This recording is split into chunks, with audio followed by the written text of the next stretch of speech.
Hi guys, today we're going to play a bit with our friend Kid Zoom, sort of. Although technically we're not really going to play with Kid Zoom, we're going to do the iconic anomalies. So let's go through that. For some reason, I always start with the Bizarro one. I guess it's the one I prefer. I much prefer the character, and that's pretty much the only reason.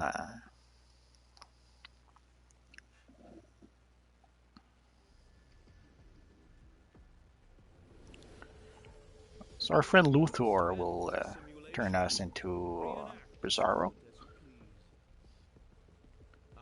The mission is identical whether you play as a hero or as a villain. The one distinction is that if you play as a hero, the little guy over here greeting you is Batman, future Batman. And if you're a villain, then it's future Luthor who greets you. So, just a recap to make sure everyone is on the same page. Essentially, when you first attack, your first attack is this little jump here. Your second one is this little jumping jack kind of move here. Your third one is punching the ground with also using your heat vision and your ice vision and your flame breath. There's this one here where you literally charge your target, and of course there's the ice vision and the flame breath.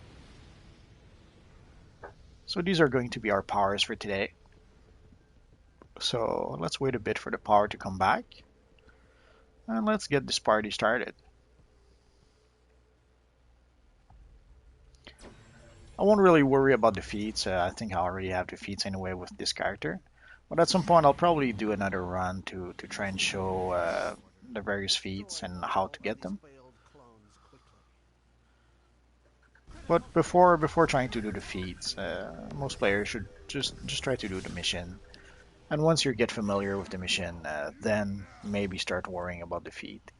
That's what I would say. Like technically, there is a feat not to beat up those little scientist dudes, but I really don't like them. So the first thing I usually do is beat the snot out of them, and then I can focus on my mirror image, I guess, or my clone brother or whatever that might call it. So in here you have to essentially destroy four panels. And again, as soon as I get the chance, the first guys who goes are the science guys.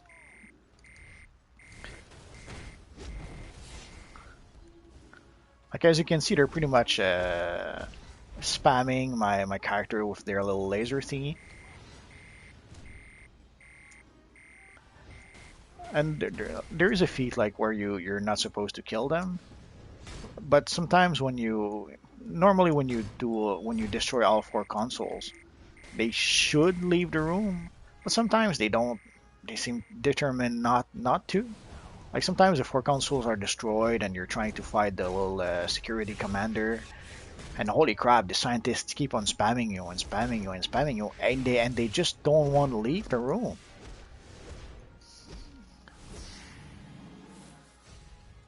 I've got a Neptune Tomahawk. I don't really expect to get any good gear, but essentially you have in this mission and the Huntress one, you have three chances of getting a piece of gear. So so if you're really lucky, you'll get three pieces of gear. If you're not so lucky, you may get one or none at all. Because sadly, also this is amongst the loot system where you don't get to choose your loot. Like there's first there's the random where you don't choose your loot, so you could end up with either a piece of gear you already have, or even worse, you can end up with a healer piece of gear and you're a controller, or vice versa. Because also they didn't have unattuned gear yet, quite yet. Oh, we got some shoulder pads. So this was before the unattuned gear. Well, not really. There was some unattuned gear at the time, but yeah, I guess just not for this mission. So the odds of getting the actual gear you need, uh, again, were if you're lucky, good. If you're not lucky, you won't get anything.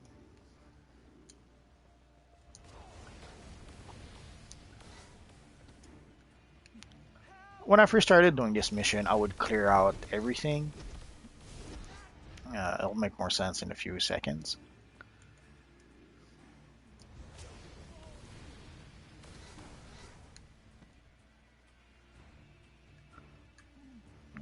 Let's try. There we go. Essentially, there's a healing barrel over here. I was trying not to break it. Eons ago, when I was first doing this mission, sometimes when the robot would sometimes it felt as if there was three difficulty. Sometimes you were fighting the robot and you felt that it was set on easy difficulty.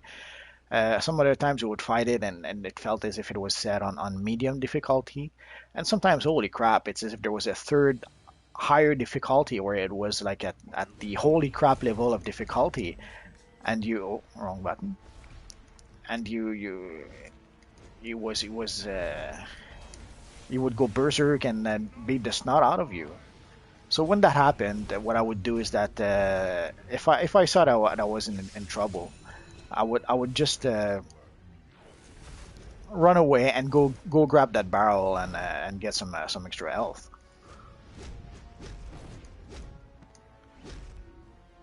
Nowadays I don't really do that anymore, but I probably should have shown you. Essentially, don't be afraid to bring a barrel when you get started.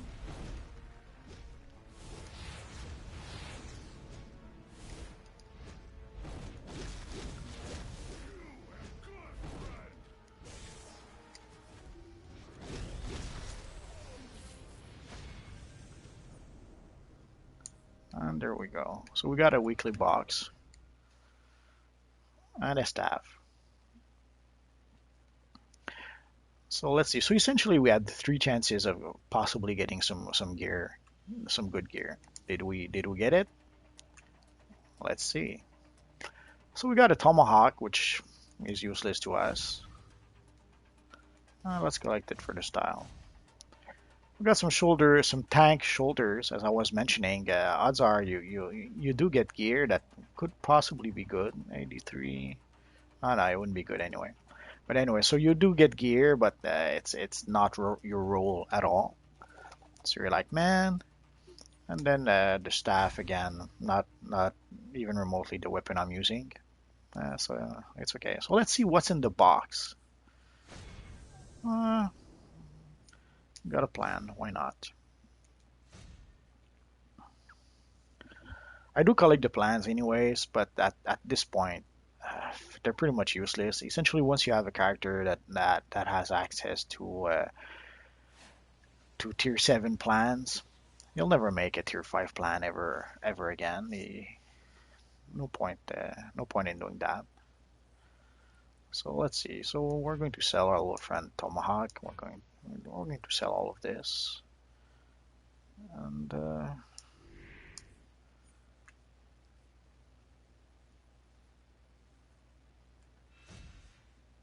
essentially we're not going to use this weapon. But as you can see, it's a bit more powerful than the weapon I actually have. So the actual use it has is that potentially it could increase my combat rating a bit more than my equipped combat rating. Like there doesn't seems to be enough of a difference between the guns I have. Like the guns I have are level 82 and the blades are 85. So it's not a big enough difference to really matter, but it could jump us over the edge. So at some point our character could be let's say combat rating 95, equipped combat rating 95, but the combat rating could be 96 if the blades push it just a bit over the top. So so we did the Bizarro one. So let's try the Huntress one and see if we can get a bit more lucky. In the short run, odds are you could easily not be lucky. But in the long run, it doesn't really matter because ultimately, as I mentioned, there's a feat to run those missions 100 times. So you will replay and replay and replay those missions. So odds are, the more you play it, the more you'll eventually get gear you can actually use. So usually when I reach tier 5, these are hi there. These are the first, well, the first mission I grind sort of to try to gear up my character.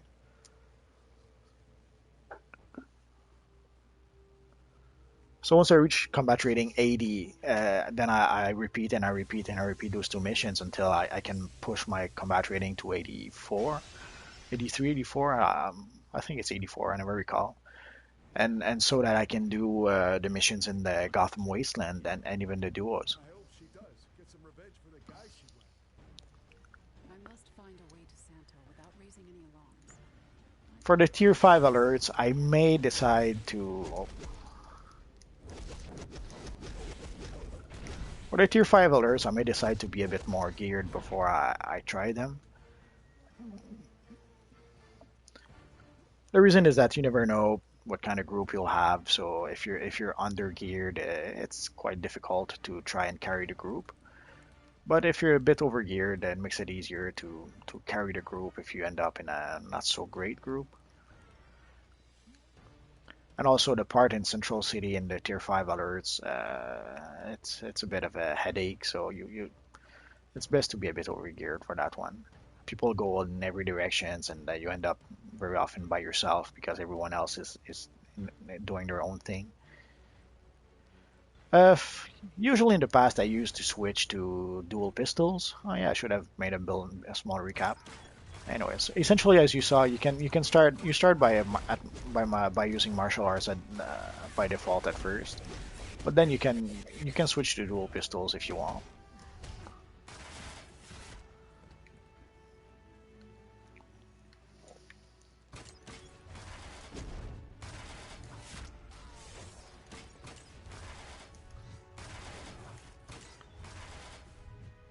And usually, once you when you're in the mission over here, you'll see a clue as to which enemy you'll fight. Like if you see a cage here, you're going to be fighting Killer Croc. If you see a bag of money, you're going to be fighting Hush.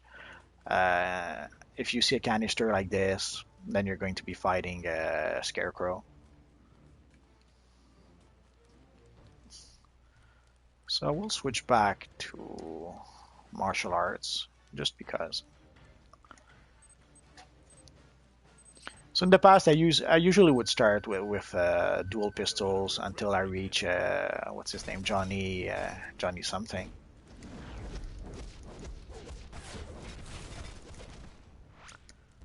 But nowadays, I pretty much stick to martial arts and rarely switch to dual pistols anyway. Oh, duelist. I think that's going to be a controller pair of boots. I think. Or is it going to be DPS? We'll see.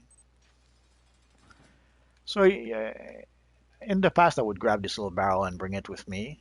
I may still do it just because. So here we have these little dudes who are patrolling all over the place.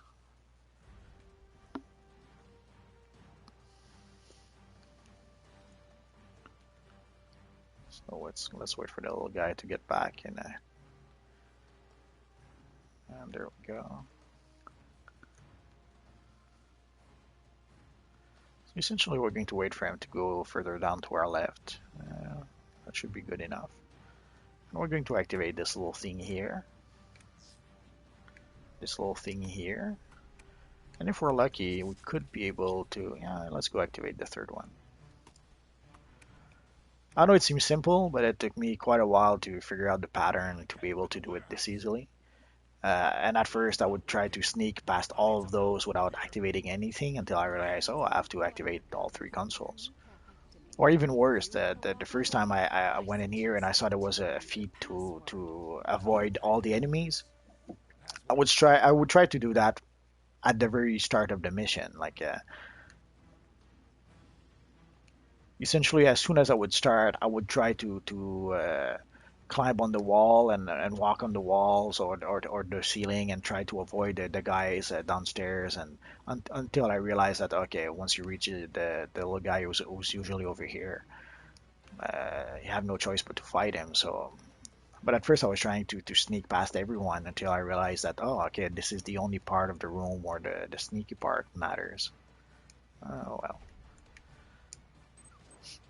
So the first time you do this, don't be afraid to go back and grab a barrel and then use it with our friend over here, Johnny Blowtorch.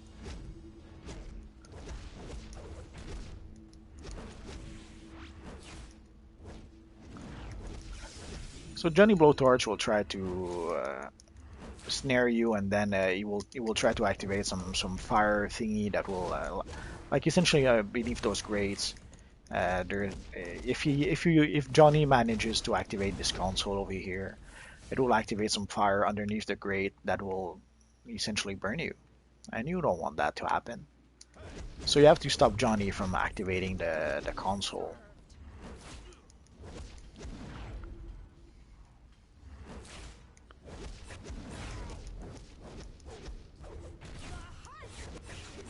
I will sometimes have fun mirroring the opponent that's doing the turtle. It's something it's a habit I took when I was playing PvP in the sense that sometimes you would see someone turtle, they do the turtle and nothing else. So I would just get in front of them, put myself in turtle mode as well, and just wait to see what happens. The And dawn of sometimes the it Casamento family. it would last like forever. Today, You would stay there, you would stay there, you would you hold the block will button if you even think about raising an for all alarm, it's I'll worth. shoot you where you And I remember one time spending like a minute just like that in front of the guy, and the guy wasn't budging at all. He was remaining in turtle pose. So after a minute, I said, okay, that's kill my enough, and then family. I beat the snot out of him. Why didn't they kill me too? That was my mistake. You are my mistake. Which is also why I Spare took the Maria. bad habit of spamming a block break. I became a spam block breaker because of guys like that who would do nothing but hold the block button. So we're not going to fight her. We could either fight Sacramento, but we're going to wait for his lieutenant, so to speak, who's our friend the Scarecrow, which we knew already because of the gas barrel that we saw upstairs. So again, depending on the item that's there, essentially that's your clue to know that okay, that we're going to be facing that character. So you can then decide, okay, do I want to face him or do I prefer to face Sacramento instead? Or is it Casamento? Anyway.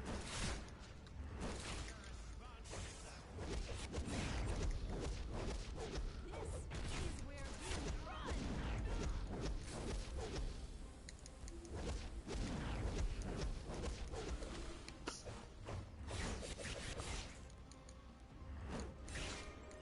Okay, so that's our cue to activate the first barrel.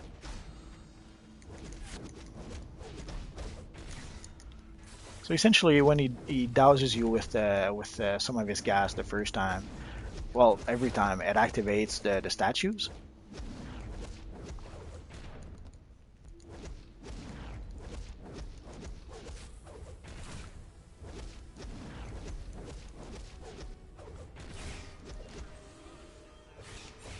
So there you'll see the statues again. So let's use the second barrel.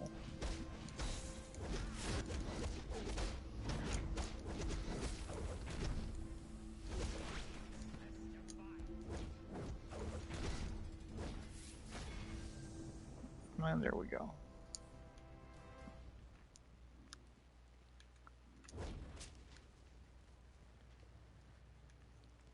And then we can leave.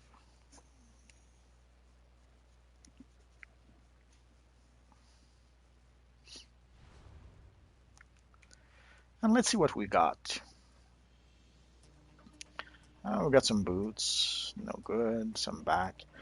So as you can see, out of three pieces, we got a pair of boots. If we had done the mission, if we were just starting the tier five to equip our character with tier five gear, the boots would be nice. And for the back, we would have both a DPS back and a healer back if we really wanted to. So technically, all those three pieces would be good uh, for different reasons. And let's see what's in the box. Another plan. Oh well, that's what we have, so may as well take it.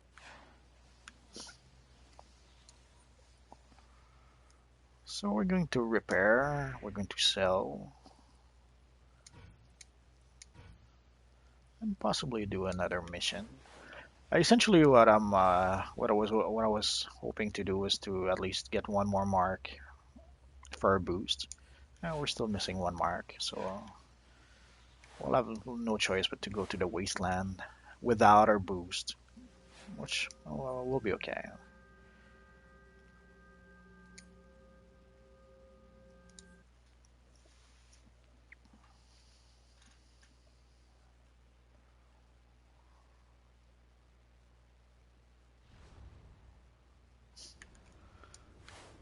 So this is the Gotham wasteland from the villain's perspective.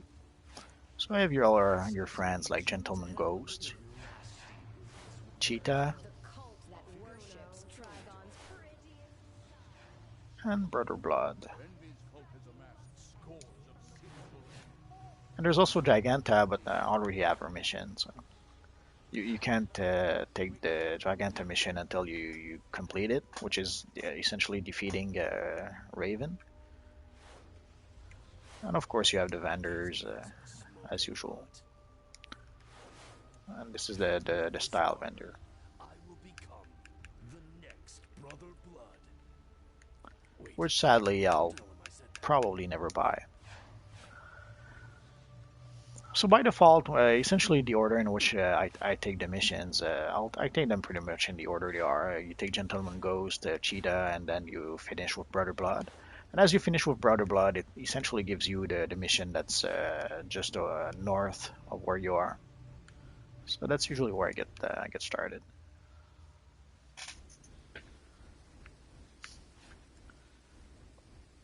Again, it would probably be easier if I had my boost, but it's okay. It won't be the end of the world. Worst comes to worst, as soon as I have an extra mark, I'll go back and buy my boost, and then I can continue. It's so great that they viciously attack anyone who approaches. The cultists have been unable to harvest Uh, from these ferocious little kids. and to make matter worse, we got the not so. It's not my favorite one of those missions. Get it. Destroy them if you must, but I want that Essentially, it's located the way it's located. It makes it pretty easy to pull too many mobs. That's let's get rid of that little fella. I pretty much hate those hymns. So essentially, right now my galvanize is my 50% extra damage.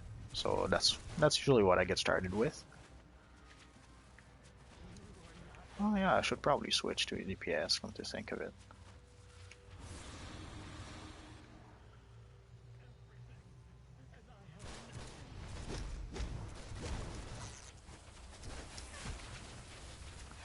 Okay, so I'm not using galvanize. I'm using ionic drain. The reason to use ionic drain is pretty simple. It's the 50% damage and it's the finisher all in one move.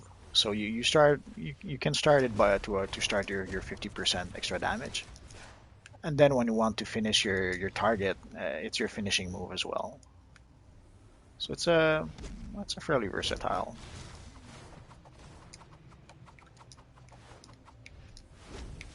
Come on.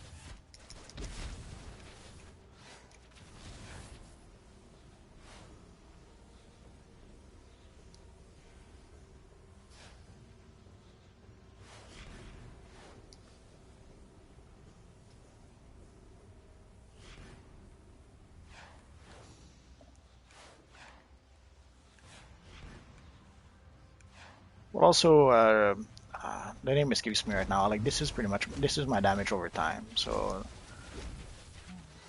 that's one I could start with all, as well. So And there we much go. envy. I love it. It's So one way to go is that let's say I start with Ionic Drain to start the 50%. Oh, I'm out of power. I guess I won't start anything. have one of these So let's use now I want all of our them. pistols and let's clear out a few of the mobs nearby before they get the chance to jump you.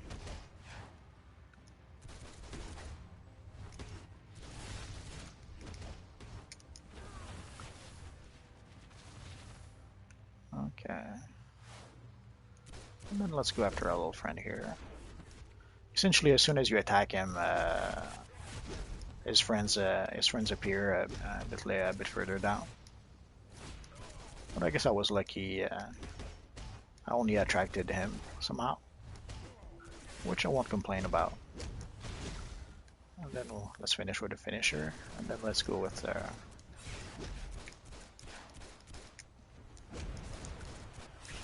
It's very tempting with the dual pistols to go full auto. Sadly, if when you do that, you run the risk of growing everything in the area. Let's kick that freaking imp out of the way. So essentially, when you go full auto, you'll spray everything around in front of you, and odds are you'll be pulling all of them towards you. And even as you saw, even if you don't go full auto, the odds aren't in your favor. That spinning whirlwind thingy is what I use. Crap. The other, as you can see, there's another group that spawned just at the wrong time. Let's try and.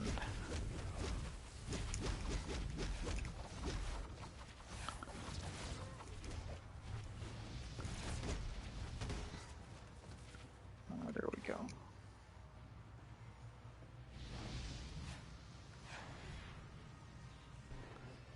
So let's try and click this one here.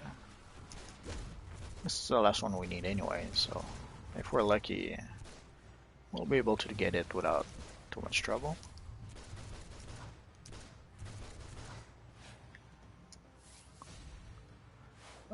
I went with dual pistols with Zoom for two reasons. The first is that I wanted to make him different from essentially the Flash character I created.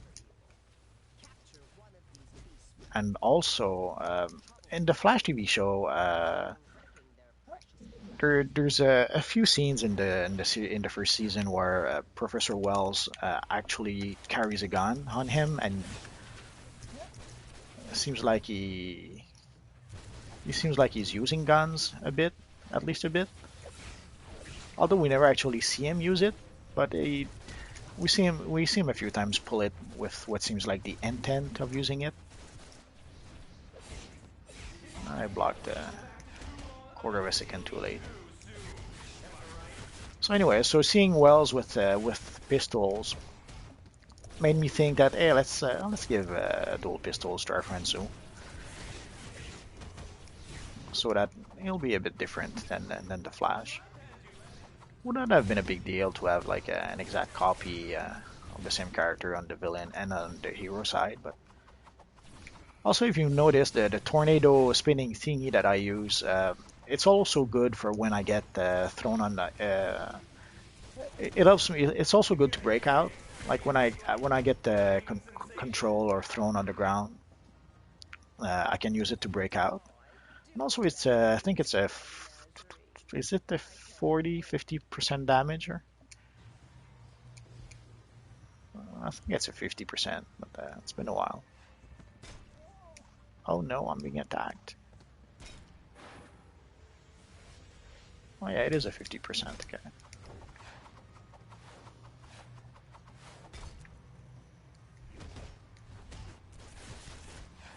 No need to stick around. Oh, he doesn't want me to leave.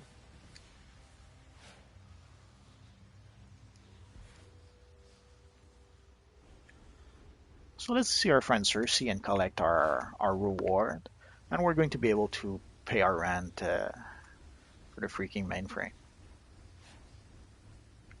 You'll notice in my videos, I'm not a big fan of the rent thingy. Whether it's the rent for the belt or the rent for the mainframe, I freaking hate those.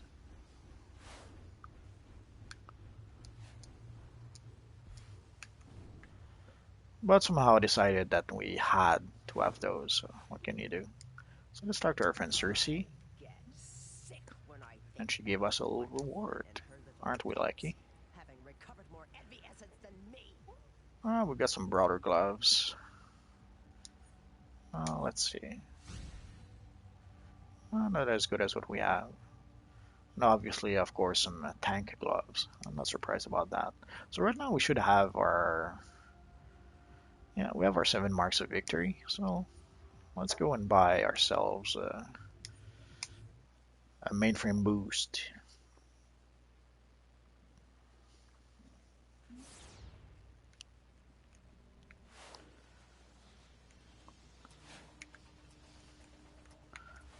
So as you can see with this character, the only thing I bothered getting were the tactical mods. I didn't bother with any of the other stuff. Maybe at some point I will. I'm not sure yet. So we're pretty much out of marks. And let's just check if we have the right mods. Like for this one, for the boost, I'm using Deadly Block.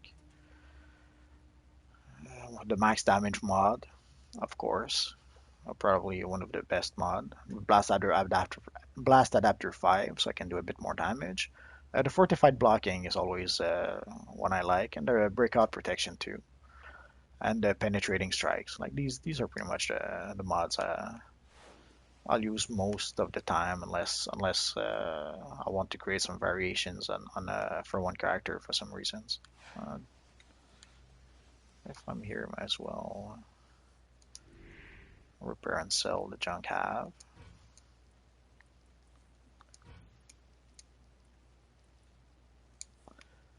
So now that we're loaded for bear, let's go back.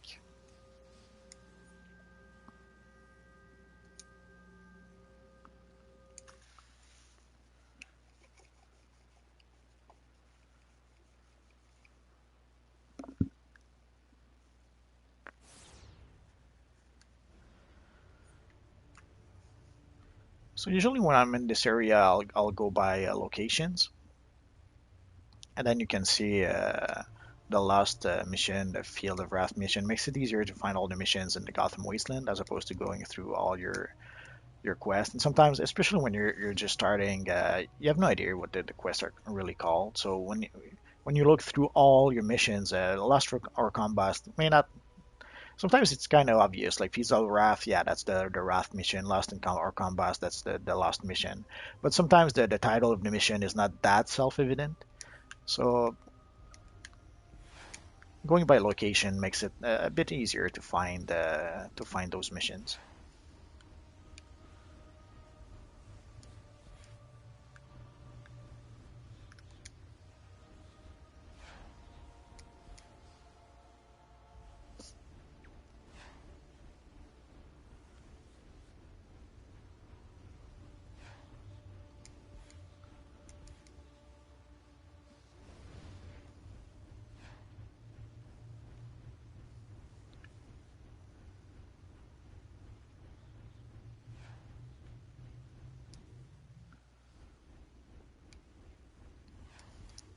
As you can see, the Speedster is pretty cool, but it does take a bit to get used to it. I mean, even now, I don't play it often enough. I wouldn't call myself an expert of using a Speedster, I can relate. but it's better than when I first started.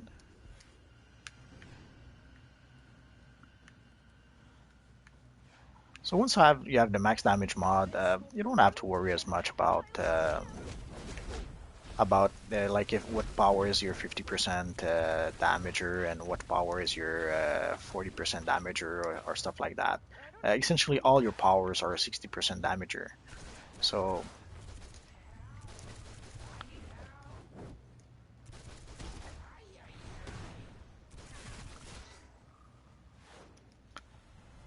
Since I have pretty much hate those imps, let's get rid of them.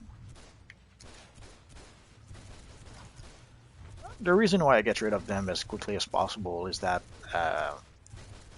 when I first started, I would be fighting, let's say, one of those demons, and then out of nowhere, a freaking imp would get into the battle, or even worse, two imps would get into the battle. And at the time, when I was the first time I came and got the Gotham Wasteland, the mobs were hitting me pretty hard. Luckily for me, they were fairly easy to crowd control, but always those freaking imps would come out of nowhere and start looking for trouble. So at some point, I pretty much took the habit of as soon as I saw an imp, even if he wasn't attacking me, I would beat the crap out of him just to make sure that while I'm fighting something else, the freaking imp wouldn't start attacking me.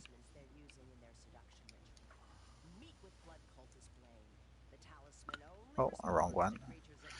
Uh,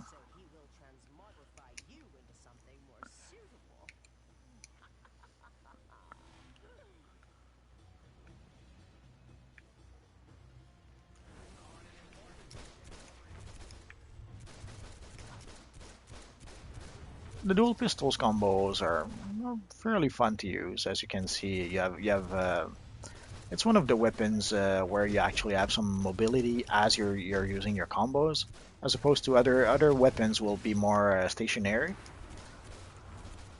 So for a lot of weapons, you will just be standing there doing your combos. With for the dual pistols, as you can see, you can flip forward, backward, and you're still mobile even though you're using your weapon, which is not the case with most weapons. Most weapons you'll be pretty much rooted into place when you're using them.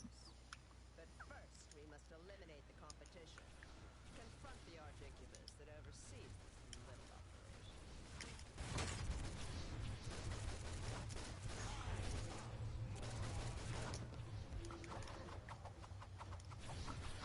So as you see, my whirlwind thingy is pretty much what I use to break out or get back up if I get knocked down.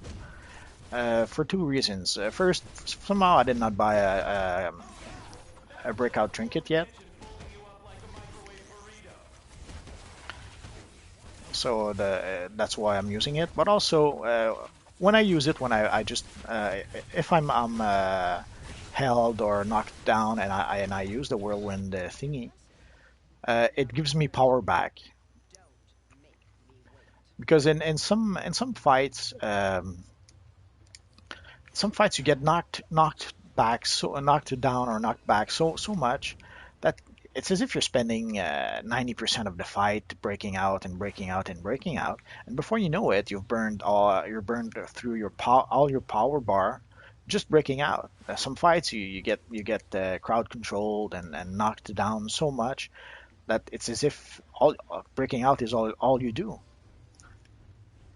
So using that little power gives me not only does it bring me back on my feet, but also it gives me back a bit of power so that I don't end up emptying my blue bar just breaking out. So I remember at first I wasn't thinking much of those moves that allowed you to break out essentially, until I started realizing that yeah, I can get a bit of power back. Of course, it's more useful early on in the game when using powers don't cost you as much of your blue bar as it does later in the game. Later in the game, the little power you get back from using that power doesn't do much. That doesn't really help. Like even right now, I'm pretty much at the breaking point where it's still a bit useful, but it's still not. But it's starting to be not so useful because essentially all it does is give you back. I think it's 200 points of power, if I'm not mistaken. Yeah, essentially you recover 200 power over 10 seconds, which is not bad at first, but at some point once your power, like you can see my power is like 4900 right now, and it's only going to keep on increasing. So by the time you have way too much power, uh, that 200 pretty much becomes meaningless. So later down the line, I'll probably have a little choice, but to actually use the breakout trinket and just forget about using that power. But until that time comes, I'll enjoy using it.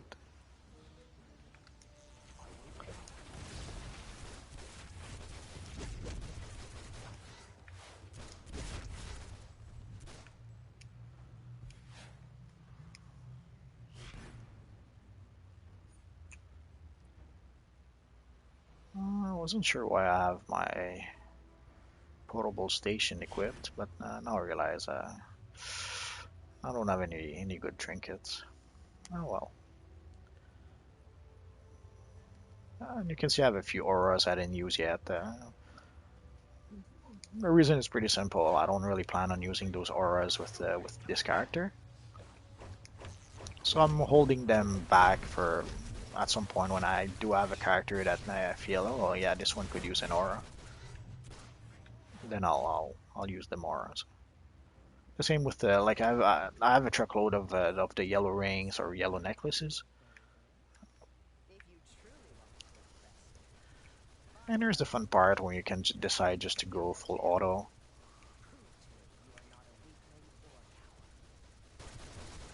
So you cast whatever power, get your 60% extra damage, and then go full auto.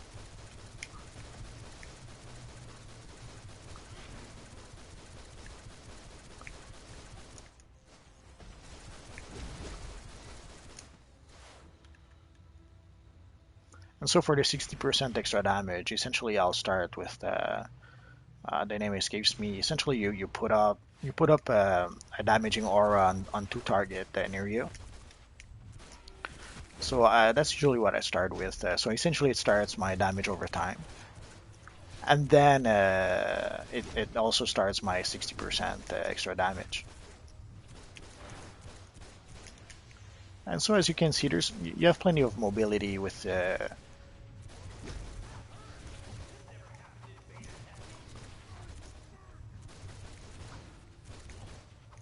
it's been a while since I did those combos. I'm trying to figure out. I have another combo. I just can't recall right now what it is, which is no big deal.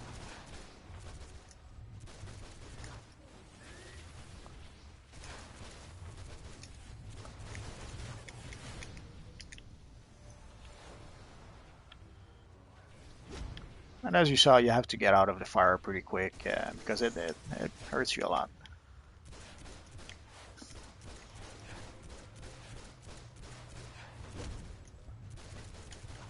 The first time I fought this guy, holy crap, it was with my Magneto, and it was a tough fight. I had to try out a few times, and also at the time when you would block, there was this. I'm not sure if it was a glitch or a bug, or you would get stuck into blocking position for like 2 or 3 seconds, which means that if you were blocking the big guy and then he would start his fire effect, you were dead because you were stuck in blocking stance for way too long. So essentially, you would block and you would be stuck in the fire, and you even if you were trying to roll away, there would be like a 2 or 3 seconds delay before you could actually roll away. And by the time you actually could roll away, it was too late. You were dead. So it did make what was already a very challenging fight even more challenging, because essentially at some point you had to just tell yourself, okay, no more blocking with this guy. And that was the way to beat him at first. Like you make sure you don't block, and you run away from his fire thingy when it happens. Because before that, the habit was that oh, you see some fire, you block, roll away, and you're out of the fire. But with this fire, especially, I don't know if it's something the devs had done to create some sort of challenge, or if it really was a bug or a glitch. Oh, I did each of the Wrath mission. Oh, that's nice. So, anyways, I'm not sure if it's because the devs had done something to try to create some sort of challenge or something like that. But essentially, you could not just block and roll away like the other like in some of the other fights. You literally had to just not block at all and just try to run out of the fire before you were dead.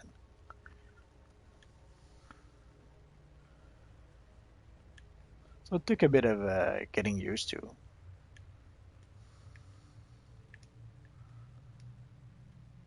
But at some point, we managed to do it.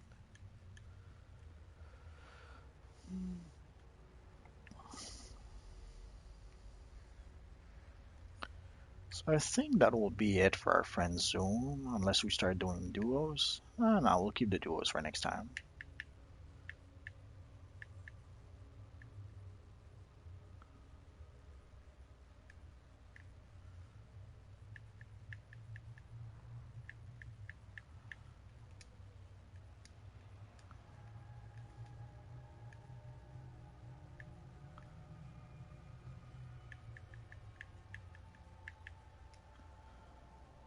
The Trigon alert is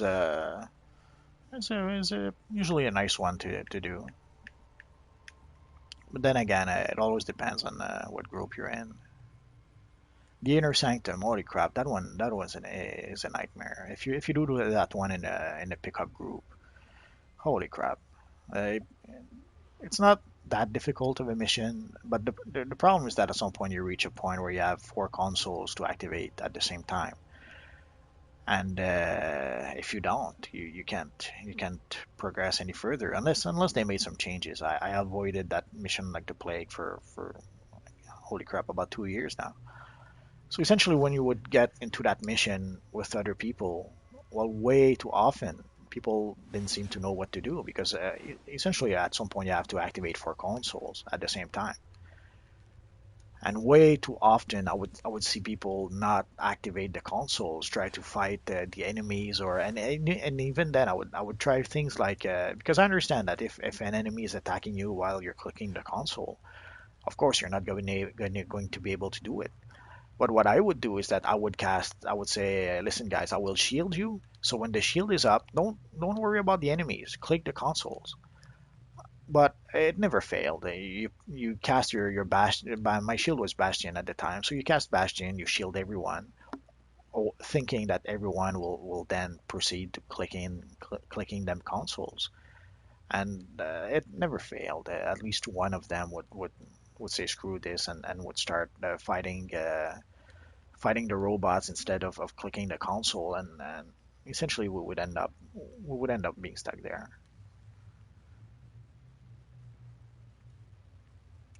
So anyway, so that was it for now for with our friend Zoom. So next time I'll probably do some tier 5 duos, and so you'll be able to see the perspective of those duos from the villain's point of view. The biggest difference is the NPCs you actually meet in the duos. Otherwise, it's pretty much the same mission. And there's one place especially where essentially you end up fighting Donna Troy, and she redirects damage at you. So that's a tricky one to get through because way too often people go all out on Donna Troy, and they don't hold back just a bit just to be able to stop attacking her if she's going to redirect the damage. So they end up dying a lot. As opposed to with when you do the same mission with the cheetah, you have no such trouble. You go all out. You give her everything you have, and she ends up dead pretty quick. But with Donna Troy, you have to hold yourself back, and you have to make sure you don't attack her while she has or reflection on, which reflect damage at you. So that's a bit trickier, and a lot of people have a hard time with that. So, anyways, we'll see it next time if we do those duos. So that was it for now. Hopefully, I'll see you guys next time. Bye bye.